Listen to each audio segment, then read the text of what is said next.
شکر گزار ہوں محترمہ سعدیہ راشد صاحبہ کی کہ وہ ہمیشہ اپنے والد کی طرح ہم نونہالوں کی حوصلہ افزائی کرتی ہیں۔ معزز اساتذہ اکرام اور مہمانان گرامی، قائد اعظم کو طلباء کے ساتھ بہت محبت تھی اور ان پر بڑا اعتماد تھا، اس لیے وہ ان کی تقریبات میں ضرور شرکت کیا کرتے تھے۔ ایک مرتبہ آپ ایک جلسے میں شریک تھے۔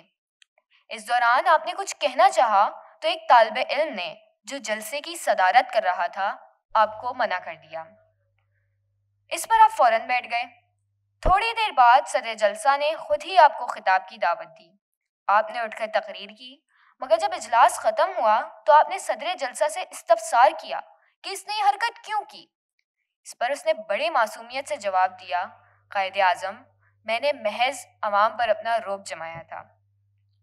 یہ سن کر قائد اعظم ہنسے اور فرمایا، کیا اس بات سے تم نے نظم و ضبط کا بھی کوئی سبق سیکھا؟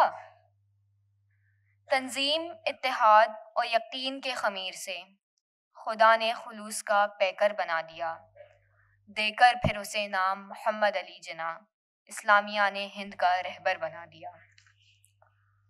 تو اب ہم آتے ہیں اصل کارروائی کی طرف۔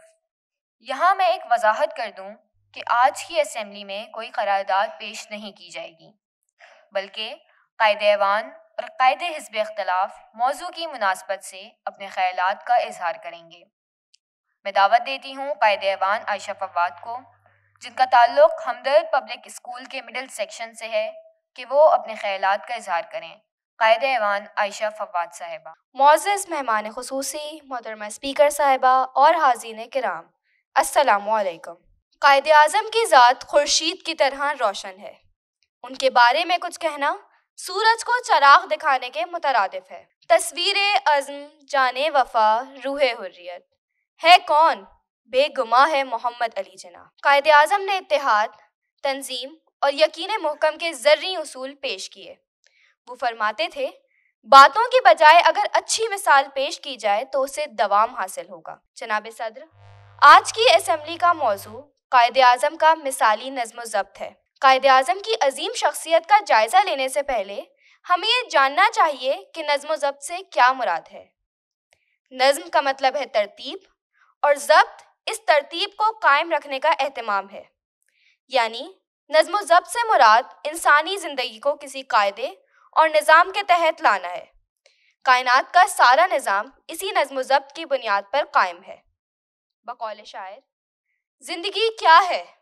عناصر میں ظہور ترتیب۔ موت کیا ہے؟ انہی اجزاء کا پریشاں ہونا۔ یعنی نظم و ضبط ہی سے زندگی کا حسن قائم ہے۔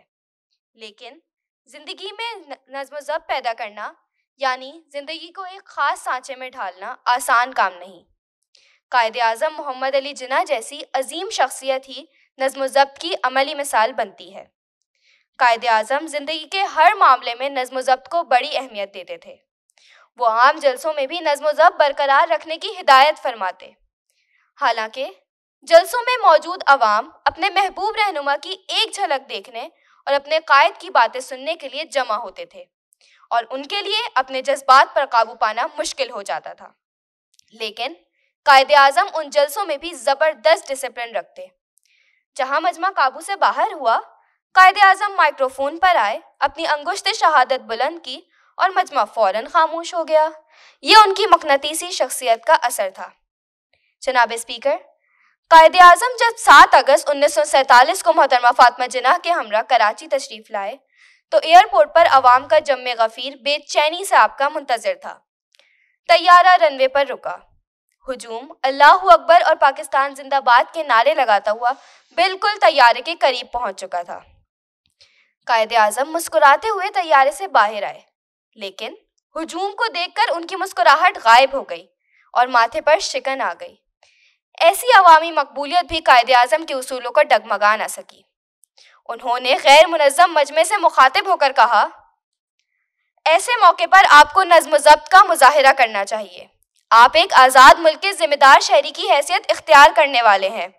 آپ کو اصولوں پر سختی سے عمل کرنا چاہیے۔ میں اس وقت تک طیارے سے نہیں اتروں گا جب تک آپ لوگ پیچھے ہٹ کر اپنی نشست پر نہیں چلے جاتے۔ قائد اعظم کے الفاظ سن کر مجمع فوراً پیچھے ہٹ گیا۔ مجید نظامی کہتے ہیں، قائد اعظم کی شخصیت کا خمیر سنہرے اصولوں کی روشن مٹی سے اٹھا تھا اور ان کی پوری زندگی ایک زندہ کرامت تھی۔ حاضرین محفل، اگر ہم اپنے عظیم قائد کے نقش قدم پر چلنا چاہتے ہیں تو ہمیں ان تمام اصول و ضوابط کو اپنانا ہوگا جن پر وہ ساری زندگی عمل پیرا رہے۔ ان کا طرز عمل اور ان کے اقوال آج بھی ہمارے رہنما ہیں۔ 27 دسمبر 1947 کو ایک اجلاس میں انہوں نے فرمایا، مجھے کوئی شک نہیں ہے کہ یقین محکم، اتحاد اور تنظیم کو بروئے کار لا کر ہم نہ صرف دنیا کی 5ویں بڑی ریاست رہیں گے بلکہ کسی بھی قوم کے مقابلے میں پیچھے کم نہیں ہوں گے۔ آخر میں ان اشعار کے ذریعے قائد اعظم محمد علی جناح کو خراج تحسین پیش کروں گی۔ جوش عمل بلا غرض، حسن سلوک بے ریا، یوں ہوا وقف کار قوم، فخر انعام ہو گیا۔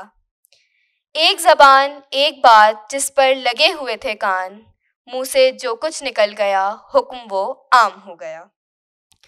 فوق تدبر جناح مان گئے مدبرین، بحث تمام ہو گئی ختم کلام ہو گیا، بحث تمام ہو گئی ختم کلام ہو گیا۔ شکریہ۔